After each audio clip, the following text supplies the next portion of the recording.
Welcome to the Flying with the Flock podcast, best place to get all of your Eagles and other NFL related news. I'm your host, Matt. And ladies and gentlemen, we have made it to the last week of the NFL 2025 regular season, meaning that we claw our way closer to the NFL playoffs, and next weekend will be an analysis of the NFL Super Wildcard weekend.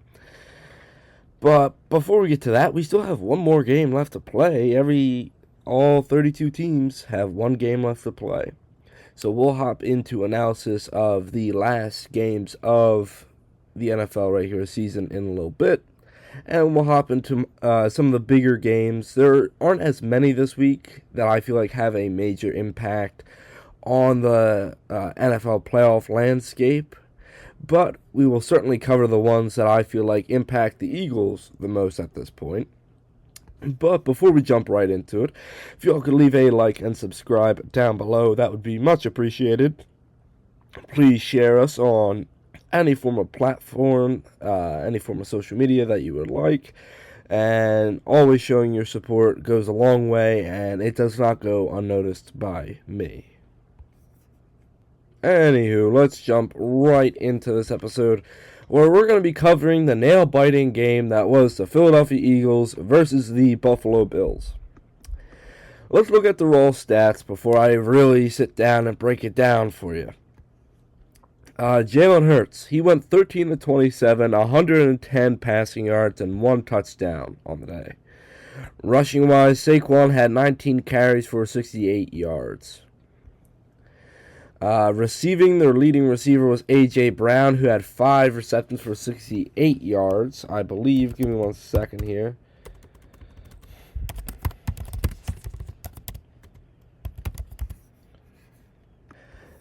A.J. Brown's receiving yards were in this game, his 68, were enough to break 1,000 receiving yards on the season.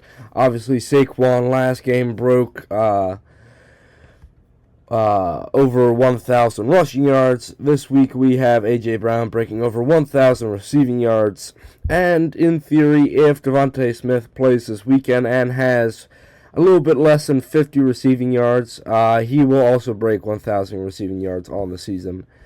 And Dallas Goedert has 11 touchdowns on the season. So to say that the Eagles' offense hasn't been efficient when at all would be incorrect when looking at these stats. But anyway, behind A.J. Brown, Devontae Smith had 2 receptions for 25 yards. Dallas Goedert had 3 receptions for 8 yards and a touchdown. And that's really anybody I'm going to really note here. Defense-wise, they were able to sack Josh Allen a total of 5 times, but they were not, and they forced 1 fumble technically, which was recovered by the rookie Jahad Campbell.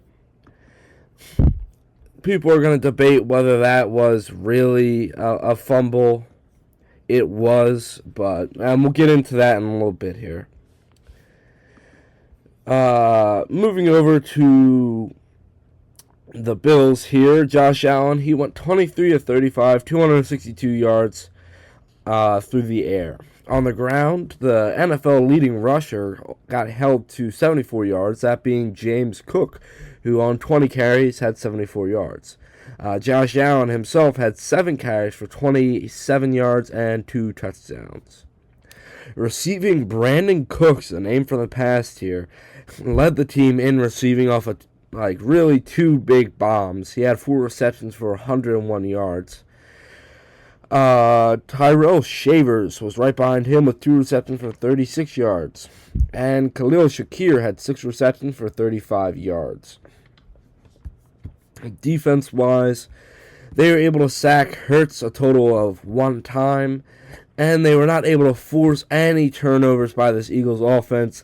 What mainly killed them, the Eagles offense, was, and we'll jump into this, I guess, was their lack of being able to adapt to A, the weather, and B, what the Bills' defense was throwing at them. So in the first half, the Eagles' offense, not great, but it looked pretty good. Jalen Hurts was efficient. Saquon looked like he was efficient on the ground. And Kevin Patua actually looked like a competent human being. cut to the second half. Our defense is still playing lights out against this top 4 NFL offense. I believe they are 4th in overall offensive efficiency, that being Buffalo. And the offense can't get anything going. Now, a lot of people online and a lot of people on the giant news stations like ESPN, NBC Sports, Fox Sports are willing to blame who? The quarterback. They go after Jalen Hurts for going 0 for, I think it was 0 for 8 or it was 0 for 7 in passing in the second half. If you look at the tape, it's not entirely his fault, all right? Jalen Hurts had to make the best of what he had, and a lot of his incomplete passes were throwaways because he was highly under pressure because Kevin Patula... All right, let's get right into it. So, a lot of the defensive plays that the Bills did in the second half had a lot of pressure and were man coverage.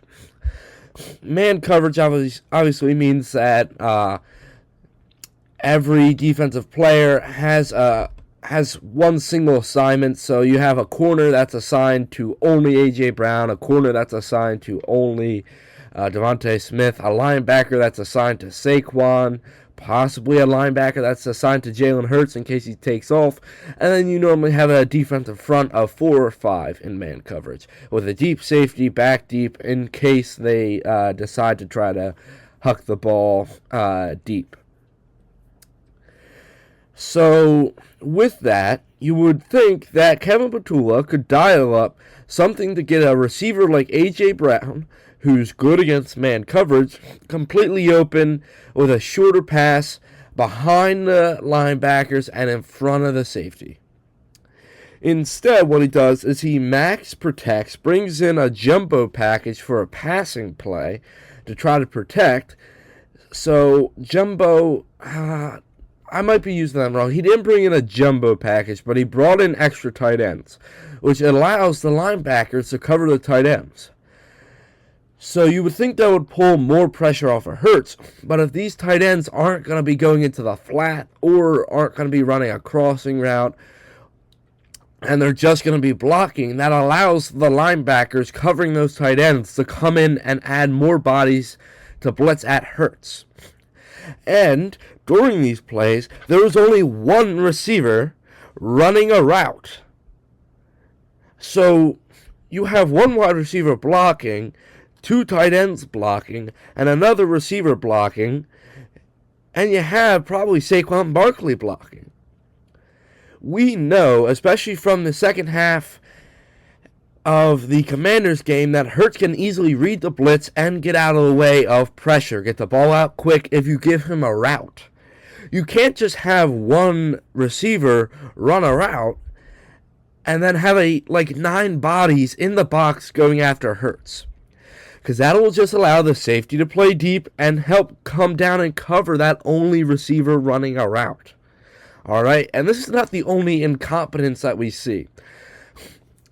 We have the rushing offense. Saquon was horrible in the second half, and it wasn't completely his fault, but the running designs were horrible. They constantly are trying to go in the middle of the offensive line, and they constantly keep getting stuffed over and over again. And this is first down and second down. Well, if you're getting stuffed on those 2 downs, it's going to be third and long, which is what no offense in the NFL can operate out of. Let me tell you that. So if that's happening, you have to shift to running the ball outside of the offensive line, have a tight end there to set the edge, and have Saquon use his speed to get outside of the box and allow him to try to break a tackle of a corner or even a linebacker coming off of a weird angle. Moving back to some passing plays, so Patula decided to get cute.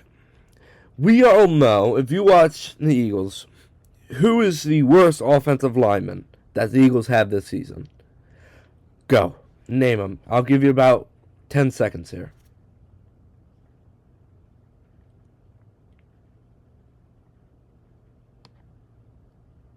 If you name Tyler Steen, then you would be absolutely correct. Steen, so hold on, let me back this up. Petulia decided to get cute on a passing play. He decided to pull the guard to help the tackle to give Hurts more time on the right side of the line. While he does this, Steen, who's his horrible blocking and horrible in the run game, gets pulled and then pushes over the right tackle, Fred Johnson, who then ends up flat on his back with a defender wide open. So Hurts now has to dodge a guy coming off of the right side of the line and then try to extend the play now because the play is absolutely broken. Why we would pull a guard during a passing play is beyond me. But it boggles my mind that Petulia sees the inefficiency in Tyler Steen's play and decides to make him one of the main parts of this passing play. Why you would not pull Jurgens, which he's amazing at, if you pull Jurgens, put him on the run, especially in running plays, or if you pull a guy from the other side of the line, if the blitz is not that heavy, or if they're only running 3-man or 4-man and you have enough on the other side of the line. It's beyond me why Kevin Petulia keeps doing the same thing over and over again, even though we have a full season showing that the numbers are horrific. And so, even if we go deep into the playoffs, let's say, he needs to be fired. I don't give a shit, alright? He needs to be gone. Moving over to something a little bit more positive for the Eagles. Their defense played lights out. I mean, I haven't seen this good of a defense, you could say, since last year, but I'd argue this defensive line is playing 10 times better than that defensive line of last year. They are killing quarterbacks, even MVP quarterbacks who know how to handle pressure. Zach Bond continues to outdo himself. Cooper DeJean, Quinyon Mitchell, Jahad Campbell, Jalex Hunt, who so glad that he's having the season that he had. He has 2 sacks in this game alone. Jalen Phillips continues to be a great pickup. And Jalen Carter, in his first game back, got a sack. Obviously, he also blocked the extra point attempt, which put the Eagles in the position that they were to force the Bills to go for 2 if they wanted to win the game at the end. And so, Jalen Carter probably was the MVP of this game, if you want me to be honest. His pressure was felt the entire time during this game, and Josh Allen knew that 98 was going to come barreling down the center if he didn't get that ball out quick enough. And if every man was covered, it forced Allen to throw the ball in harm's way and possibly throw incompletions in the tight windows as well, which is not something that Hurts did. Hurts completely threaded the needle on like 3 passes that I don't even think any quarterback could make, let alone Jalen Hurts. And so this defense is Super Bowl caliber. Let's put that out there. They are Super Bowl caliber. And now with this win, and if they can win against the Commanders, the Eagles need a little bit of help, but they have a chance to win the 2 seed, the same playoff seed that we had last year when we went on a run. And then we just need a little bit of help. We just need a little bit of a miracle. All right? Our first miracle was beating the Bills and Josh Allen, the MVP, missing a wide-open receiver in the end zone for a 2-point conversion. All right? Our second miracle would be if we win and the Lions win next week. If the Lions beat the Bears. That would give us the 2 seed. From there, we would have to beat up a banged-up Packers team, which we will be touching on in a minute. And ultimately, just hoping that the NFC West teams beat the crap out of each other moving forward. That is our layout to the Super Bowl. Obviously, to win a Super Bowl, we'll get back to the... Even if the Eagles... Okay, I'm going to announce this anyway. Even if the Eagles don't make the Super Bowl, which I don't... I have a sneaking suspicion that they will make it to the Super Bowl again this year. I will be doing a Super Bowl Palooza episode once again before the day before the Super Bowl. Just putting that out there. Even if that's not the Eagles, I'll still be doing that, no matter what teams are in the Super Bowl. The only time I would protest that or forfeit that would be if the Cowboys made the Super Bowl, and that might not happen in my lifetime. So I think we're doing okay. Alright, so I think I ranted enough about the Eagles. I think y'all have heard enough of me rant about that. Let me get a little bit more analytical, and let me get into some of my top 5 teams going into the final NFL week. At number 5, I have the Houston Texans. The Houston Texans, early on during their game against the Chargers this week, looked good on offense and defense. Obviously, the game started to slip away from them. Luckily, the Chargers are horrible, and so they were able to lock up the Chargers, and the offense was able to just stay efficient enough to chew enough clock and keep the ball in their possession. So the Texans, I think, have a dark horse chance at making the AFC Championship game, and from there, we'll have to wait and see whether their defense is still up to snuff, and whether their offense can be just efficient enough to keep up with their defense. Sounds similar to a team that I know here in Philly. At number 4, we have the Denver Broncos. The Broncos, to me, yeah, they have a chance. They just need to beat the Justin Herbert-less Chargers to get the number 1 overall seed. The Broncos, to me, just remind me of the Lions last year. They're going to get the number 1 overall seed after beating a division opponent who isn't really that great, won't be starting that great of a quarterback, and then ultimately will get bounced in the divisional round by just a good NFL team. The Broncos severely struggle against bad NFL teams, and I think they tied the Chiefs' record for most one-point game or one-score game wins. So ultimately, I think this Broncos team will get their comeuppance sooner rather than later. At number 3, we have the Jacksonville Jaguars. Trevor Lawrence has been playing at an MVP caliber level, and although I won't be covering the Jaguars versus Colts game this week, still I wanted to shout out Trevor Lawrence for just playing at such a high level and just finding a way to win. Alright, you're not going to dominate every single team in the NFL. That's not how that works. But if you find a way to win, and you find a way to lock up your division, then ultimately I got to give you credit where credit is due. I believe, they clinched a playoff position. I believe with a win this weekend, they can clinch up the AFC South. Number 2, we have the Seahawks. The Seahawks have been on a roll ever since they beat the Rams, and you'll notice a team that I don't have in my top 5, the Rams. And so, the Seahawks, yes, I'm still wary on Sam Darnold in the playoffs. I think we all are.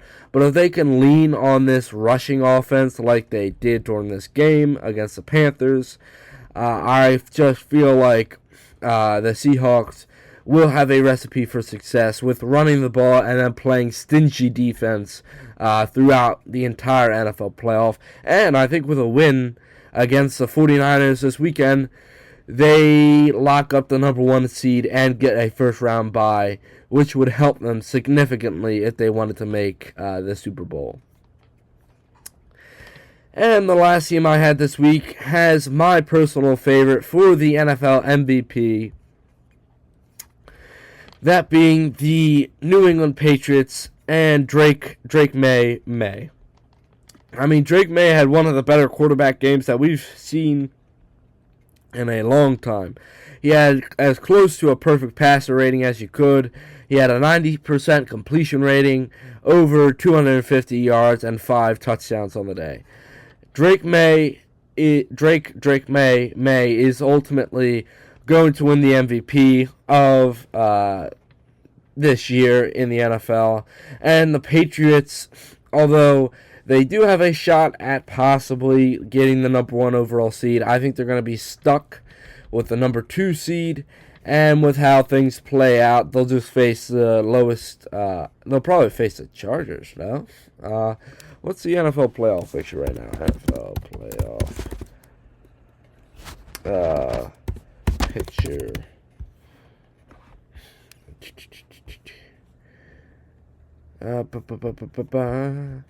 So they would, as of right now, play the Bills in New England.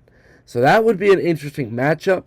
I think the Bills are going to get the 6th seed, and the Chargers are going to fall down to the 7th seed, and ultimately have to go play the Patriots up in Foxborough. But we're just going to have to wait and see. So at my number 1, I have the New England Patriots behind Drake May, and his MVP campaign. At number 2, I have the Seahawks behind their stingy defense and possible good run game. 3, we have the Jacksonville Jaguars behind Trevor Lawrence and his outstanding play and just finding a way to win. 4, we have the Broncos. I have to kind of give it to them with what their record is, but to me, they're going to fall apart when it matters most. And at number 5, I have the Houston Texans off the back of their possibly explosive offense and their really tough defense. Alright, so I'm going to go over a couple NFL games that happened this weekend. Don't be ashamed if your game wasn't picked. There's just quite a few that don't have that much of an impact on seeding, and I'm not going to cover them. First off, we have Ravens-Packers. This was a Saturday night football game in which the Ravens ran all over the Green Bay Packers to the score of 41-24. I mean, Tyler Huntley had an okay game. He went 16 of 20, 107 yards, and 1 touchdown through the air. On the ground is where the damage was done, though. Derrick Henry had a total of 36 carries for 216 yards and 4 touchdowns on the day. Tyler Huntley also had 8 carries for 60 yards. Zay Flowers was the leading receiver for the Ravens during this game. He had 4 receptions for 30 yards and a touchdown. Mark Andrews had 4 receptions for 28 yards. Isaiah Likely had 3 receptions for 27 yards. Defense. They were able to sack Malik Willis and Clayton Tune twice, and they were not able to force any interception. Oh, no, they did force 1 interception, pardon me. And they were not able to force any other turnovers besides that, but still 1 interception is enough, especially with how they were running the ball. Packers, obviously Jordan Love was down, so they had to play their backups. I guess Malik Willis went down, or they were just down enough for them not to play Malik Willis. Willis went 18 of 21, 288 yards, 1 touchdown. He had a pretty good game. And Clayton Tune, I guess, eventually came in. I forgot that he was in the league. He went 1 for 4 for 8 yards. Rushing-wise, Malik Willis had 9 carries for 60 yards. Emmanuel Wilson had 3 carries for 16 yards. And Josh Jacobs had 4 carries for 3 yards. That is slightly concerning. We'll get into it in a little bit. Receiving-wise, Christian Watson had 5 receptions for 113 yards and 1 touchdown. Romeo Doubs had 3 receptions for 62 yards. Jaden Reed had 4 receptions for 41 yards. And that's really anybody I'm going to note here. There's quite a few more people that had receptions, but it wasn't for that much. And they were able to sack Tyler Huntley once. And they were not able to force any turnovers, trying to cut away at this sizable Ravens lead. So ultimately, this is a big game for the Ravens, especially coming into this weekend where they'll be playing for the division. And the Packers, this game shows my concern. Jordan Love is a good quarterback, but if they can't run the ball efficiently, and since their defense is so banged up at this point, it's hard for me to put any form of faith into what the Packers can do in the playoffs. And we still don't know. I don't know what the update is on Jordan Love. I don't know if there is any. Let me see if there's any updates on Jordan Love here.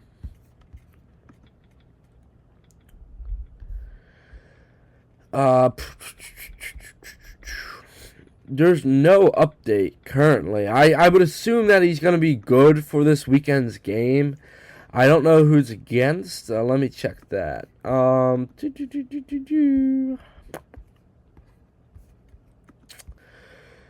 Packers are gonna play the Vikings this weekend, so this would be a good game for Jordan Love to come back and get right, get the feeling of moving around in the pocket back in, and then ultimately see what he can't do during a playoff game. Whether that's against the Bears or the Eagles, that'll be TBD. But obviously, I think one matchup is going to be 10 times harder for Jordan Love as a quarterback than the other. But still, division rival games in the playoffs are always hard. But the Ravens, obviously, they're playing the Steelers this weekend for the division. And off a performance like that from Derrick Henry, if they can do that against the Steelers defense, which is going to be a lot harder, but if they can do that, to me, they've earned their spot into the playoffs. And I don't know, as of right now, I would assume Tyler Huntley is still playing against the Steelers because Lamar has that back injury, and I think the rumor was that Harbaugh was willing to start Huntley against the Steelers because if they win, then that would give Lamar a little bit more time to rest up for the playoffs. But we'll have to wait and see on that one. Another big game to me was the Miami Dolphins upsetting the Tampa Bay Buccaneers. We'll get into why this is a big game here in a second. The Buccaneers, Baker Mayfield went 33 of 44, 346 yards, 2 touchdowns, and 2 interceptions on the day. Rushing-wise, Bucky Irving only had 9 carries for 19 yards. Receiving, Jalen McMillan led the charge. He had 7 receptions for 114 yards. Chris Godwin had 7 receptions for 108 yards and a touchdown. Cade Otton had 4 receptions for 33 yards. And Mike Evans had 3 receptions for 31 yards and 1 touchdown. Defensive-wise, they were able to sack Quinn Ewers twice, but they were not able to force turnovers like this Miami Dolphins defense was able to do. Moving over to Quinn Ewers, who was starting at quarterback for the Dolphins here. He went 14 of 22, 172 yards, and 2 touchdowns on the day. Devon Achane was their leading rusher. He had 18 carries for 83 yards. Jalen Wright also had 5 carries for 56 yards. Receiving, Theo Wees Jr. had 1 reception for 63 yards and 1 touchdown. That was the most receiving yards for the Dolphins by a single receiver. Greg Dulcich had 5 receptions for 58 yards and a touchdown. And Devon Achane had 3 receptions for 29 yards. And this Dolphins defense was able to sack Baker 3 times and force 2 interceptions as well, making Baker Mayfield kind of look mediocre, if you want me to be honest. Alright, so jumping into this. This was kind of a layup for the Buccaneers. Now, the Buccaneers started their season 6-2. They have now gone 7-9 on the season. That shows you how much of a fall-off that the Buccaneers have had, and now they need to beat the Panthers for the division. All right. Obviously, they're playing the Panthers this weekend, but that's a division game where all the chips are on the line here. And I think if the Bucks get into the playoffs, they're going to get bounced first round by the 5th seed. Maybe the Panthers will put up a little bit of a fight, but I don't think the Buccaneers have it in them anymore, especially after losing to this Miami Dolphins team who continues to raise more questions than answers.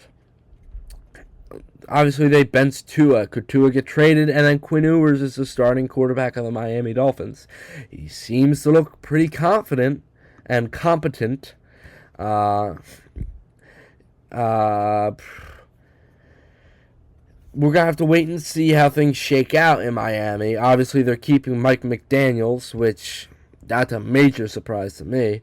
But ultimately, I think that this game really said more about the Buccaneers than it did about the Dolphins, and that the Buccaneers are now in limbo. And with the Panthers losing to the Seahawks 27-10 this past weekend, we're going to have to wait and see how the Panthers and the Buccaneers battle it out for the NFC South. I wanted to bring up this game quickly. Steelers, Browns. I don't want to harp on it too much. I don't have too much to say afterwards. I just want to bring it up for the AFC North standings. Aaron Rodgers. So the Browns beat the Steelers 13-6. Aaron Rodgers went 21-39, 168 yards on the day through the air. On the ground, Jaylen Warren had 12 carries for 64 yards. Kenneth Gainwell had 7 carries for 26 yards. And Connor Hayward had 2 carries for 26 yards. Receiving, Pat Freiermuth had 3 receptions for 63 yards. Scott Miller had 3 receptions for 25 yards. And Marquez Valdes-Scantling had 3 receptions for 21 yards. Obviously, they did lose their big tight end, Darnell Washington. He broke his arm. He's going to be out for the rest of the season. Just wanted to note that he was a big target for Aaron Rodgers throughout the season, especially late in the second half of the season. So we're going to have to wait and see how that impacts how Mike Tomlin is going to be calling this offense, and Arthur Smith as well. And defensive-wise, they were able to intercept Shedeur twice and sack him twice, but it just wasn't enough to put them over the top. Their offense just wasn't efficient enough, and it looked like they were just trying to avoid giving Myles Garrett a sack. Moving over to the Browns, Shedeur Sanders went 17-23, 186 yards, 1 touchdown and 2 interceptions on the day. Rushing-wise, Dylan Sampson had 11 carries for 27 yards, and Raheem Sanders had 8 carries for 21 yards. Shedeur had 4 carries for 20 yards himself. Receiving-wise, Jerry Jeudy had 5 receptions for 54 yards. Cedric Tillman had 1 reception for 42 yards. Harold Fanning Jr. had 2 receptions for 30 yards and a touchdown. Let me tell you, that touchdown was insane because he had to adjust to a horrible ball by Shedeur, and he actually caught that. So I got to give him props where props are due. Brendan Bates, 1 reception for 19 yards, and Isaiah Bond, 1 reception for 16 yards. So Shedeur really spread the ball out across this entire pass-catching unit. And this defense was able to get 2 sacks on Rodgers, though neither of which were by Myles Garrett, meaning he's still 1 sack away from the record. He'll be playing the Bengals this weekend, and they like to get pass happy, so I think Myles Garrett will have a solid shot at sacking Joe Burrow for the NFL single-season sack record. What's another big game here? We already went over... Bears 49ers. The San Francisco 49ers beat up on the Chicago Bears 42-38. And the Bears could have easily won if the clock didn't expire on regulation. I mean, looking at the 49ers, they were pretty banged up, but Brock Purdy had himself a day. He went 24-33, 103 yards, 3 touchdowns, and 1 interception. Christian McCaffrey had 23 carries for 140 yards and 1 touchdown on the ground. Brock Purdy had 6 carries for 28 yards and 2 touchdowns on the ground. Receiving-wise, Ricky Pearsall led the way. He had 5 receptions for 85 yards. Jake Tonges had 7 receptions for 60 yards and a touchdown. Juwan Jennings had 2 receptions for 42 yards and a touchdown, and Christian McCaffrey had 4 receptions for 41 yards. Defensive-wise, they were able to not register a single sack on Caleb Williams, nor force any turnovers, which just forced them to try to stay ahead of the Bears throughout the game. Speaking of the Bears, Caleb Williams won 25 of 42, 330 yards, and 2 touchdowns on the day. Rushing-wise, they probably didn't run the ball enough. DeAndre Swift had 9 carries for 54 yards and 2 touchdowns, and Kyle Monangai had 8 carries for 38 yards. Receiving, Luther Burden had himself a breakout game, in my opinion. He had 8 receptions for 138 yards and 1 touchdown. He led the entire team in receiving and tied for a receiving touchdown. Colston Loveland had 6 receptions for 94 yards and a touchdown. Ja'Day Walker, a big surprise to me over the past couple of weeks. He had 2 receptions for 30 yards. And DeAndre Swift had 2 receptions for 25 yards. I'm not going to name anybody else. We're going to keep moving forward. And defensive-wise, they were able to intercept Purdy on the first play of the game. It was a pick 6, and they were able to sack Purdy once as well. Ultimately, this game raises concerns for both teams, and here's why. Both these teams are playoff caliber teams. Let's just put that out there. Each of them have earned their spot into the playoffs. That's not what I'm trying to say. What I'm trying to say is that both their defenses are highly concerning if they can't stop high-powered offenses like these two. So we're going to have to wait and see. I want to see how obviously this is important to the Eagles. The Bears lost, which gave the Eagles a chance at the 2 seed. If the Lions win against the Bears this weekend, and if the Eagles win this weekend against the Commanders, Eagles get the 2 seed, Bears drop down to the 3 seed, which would be major because whoever plays that is going to play either the 49ers or the Rams, and you much rather play the banged-up Packers team who's the 7th seed right now. So the Bears are a big contender against the Eagles right now for seeding.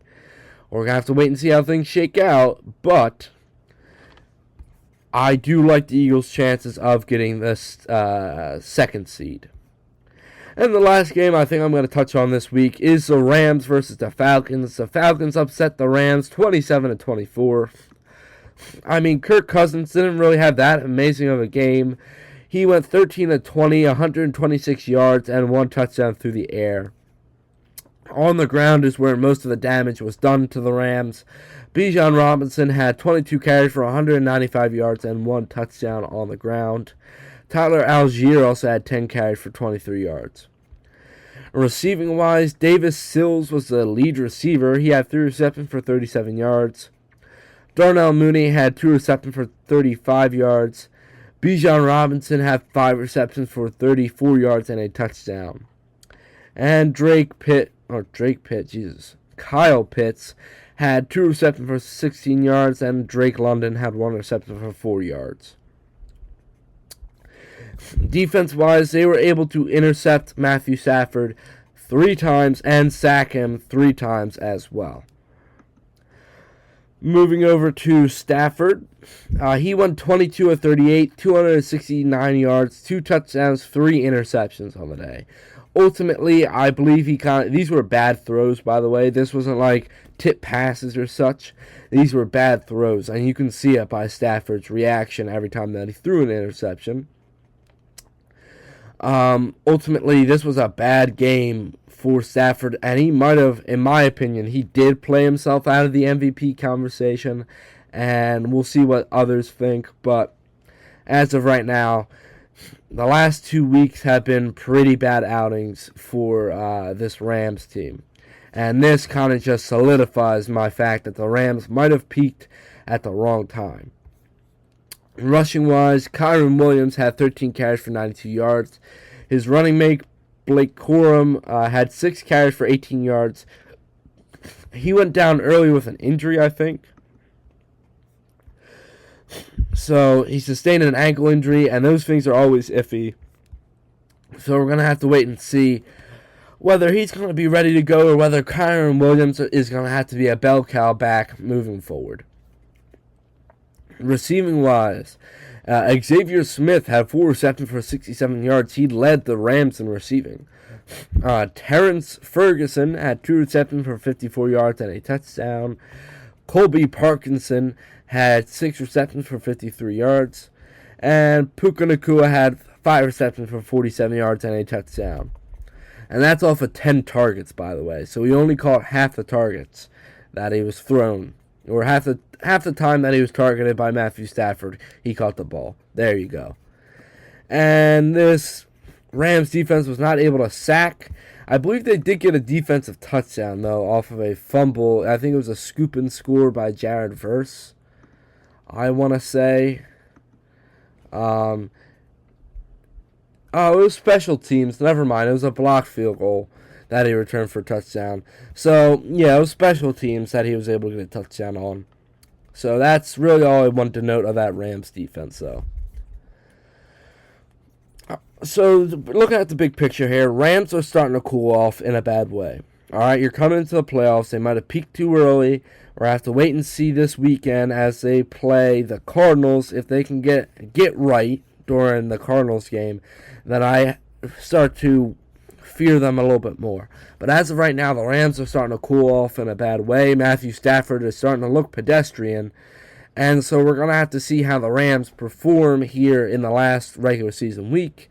And that will kind of judge whether we believe they're going to come out swinging or not in the NFL playoffs. And Falcons, why do you guys win late? I mean, can you guys explain that? You guys got eliminated from the NFL playoffs, and then you just go on to win every single game since. It doesn't make any sense. But oh well. Alright, with all that being said, let's hop right into this upcoming weekend's games with some massive implications to them, which is nice to see because sometimes Week 18 isn't that exciting because everything's already decided, but there are some massive decisions needing to be had. So there's no Thursday Night Football. But we have two Saturday games, each for a division title. The first one being at 4:30 p.m., that being the Carolina Panthers versus the Tampa Bay Buccaneers. Give me the Carolina Panthers. I do not like where this Buccaneers team is at. I feel like they've lost their mojo and will ultimately miss the playoffs because of that. So give me the Panthers, beating out the Buccaneers on a last-second touchdown, 24-17.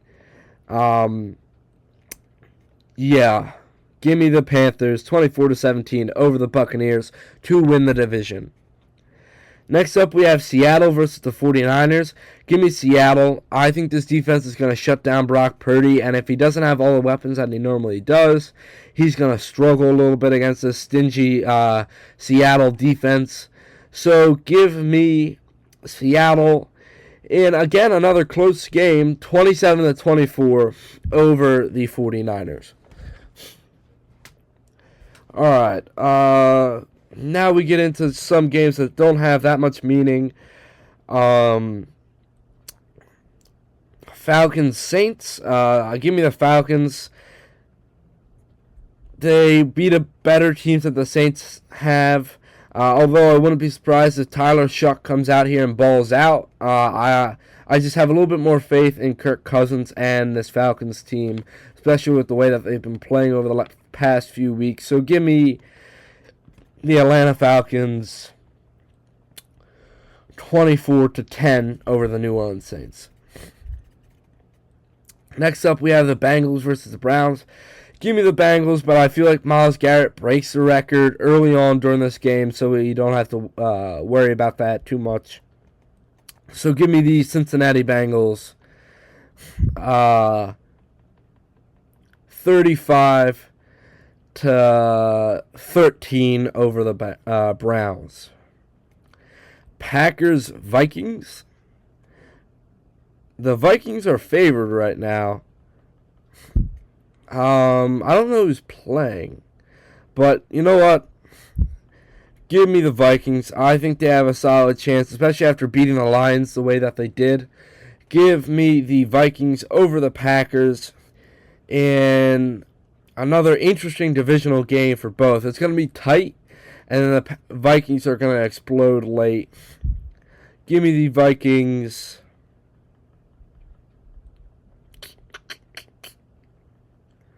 This score is going to be rough.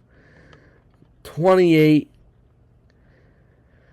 to 20. 28 to 20 over the Packers. Cowboys, Giants. Give me the Cowboys. Giants are now tanking from here on out. I know they look good against the Raiders, but that's not saying much.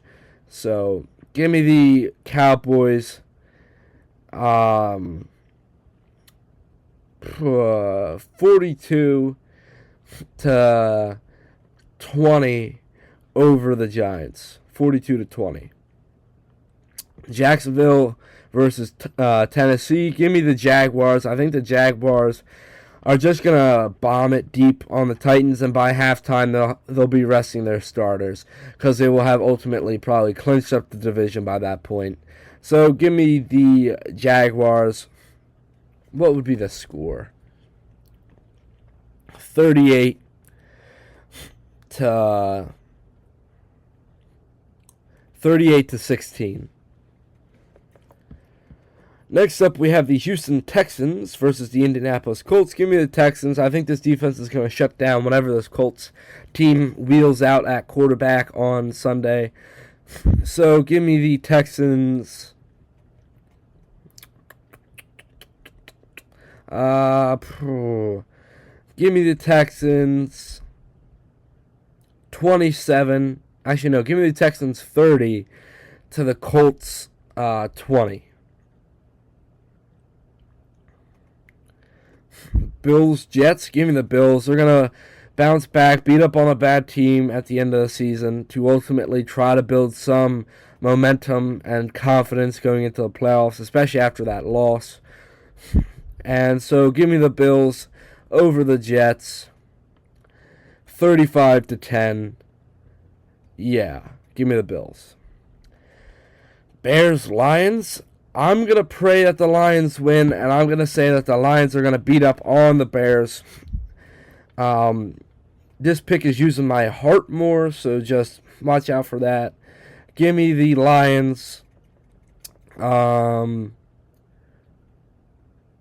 a last-second touchdown or field goal. We're going to go with field goal here, 30 to 27. Or no, we'll go touchdown, 31 to 27 over the Bears. Chargers, Broncos. Give me the Broncos. Obviously, Justin Herbert is not playing. They're resting him for the playoffs. So give me the Broncos. Whatever this defense sees at quarterback for the Chargers, they're just going to lock it down and kind of just seal up that number one seed in the AFC. So give me the Broncos. Did I give a... No, I did give a score for Lions, Bears. Give me a Broncos win, though a close matchup, 24 to 20. Chiefs, Raiders. Give me the Chiefs. They actually looked okay against the Broncos, so I think an okay team can beat up on the lowly Raiders right now. Give me the Chiefs 17 to 14 over the Raiders. Cardinals, Rams. I think the Rams have a get-back game, although it's closer than what people think. I think they come back and they win. They pass it, and Puka Nacua and Matthew Stafford get a little bit of the rust off for the playoffs. So give me the Rams 27 to the Cardinals 17. Dolphins, Patriots. Give me the Patriots. They're looking to get that number one overall seed. Dolphins, for as many wins as they've had, aren't that good of a team. And with Quinn Ewers at quarterback, who knows? So give me the Patriots over the Dolphins 38-21 Patriots, yeah. Eagles, Commanders, give me the Eagles. I think they're going to play Hurts and some of the offensive starters, but even if they wheel out Tanner McKee, I still think that they beat up on the Commanders because they're pretty bad right now. So give me the Eagles, no matter who they have on offense and defense starting, over the Commanders. 34-17. And lastly, we have, is this a Monday Night Football? No, this is a Sunday Night Football game.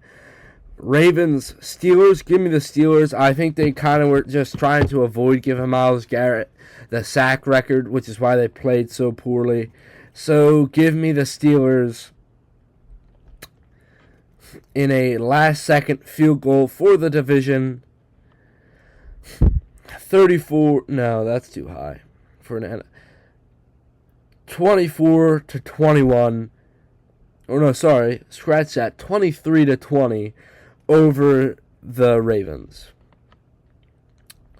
Alright, so that's it for this episode of the podcast. We've reached the end of the NFL regular season, guys, and I want to thank you all for listening in throughout this season. Whether you've listened to every episode or whether you've popped in and out when you thought that you wanted my opinion on at least the Eagles, I want to thank you guys for all that.